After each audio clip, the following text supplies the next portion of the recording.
السلام عليكم ورحمة الله وبركاته.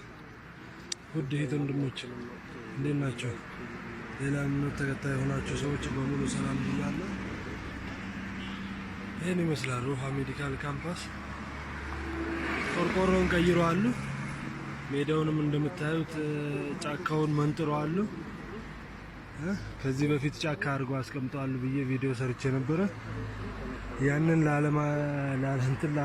ላለመስራት አሁን ደግሞ ይሄው ጫካውን መንጥረው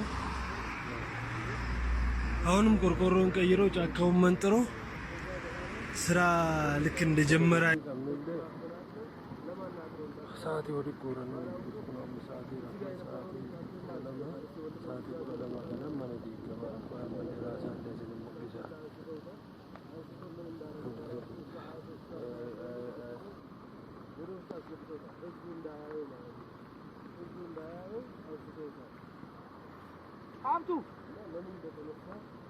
ሰው ለምን እንደተፈናቀለ ለምን እንዳላለም የፌደራል መንግስት ሊጠይቅልን ይገባል። እኛ እኮ ቤተሰባችን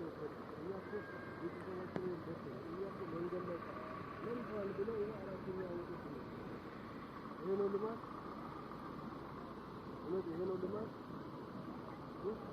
ሲያደርስ የጠቅላይ ሚኒስትሩ አዲስ ያለውን ነገር ሁላችንም እንደምናውቀው أنا كاستمر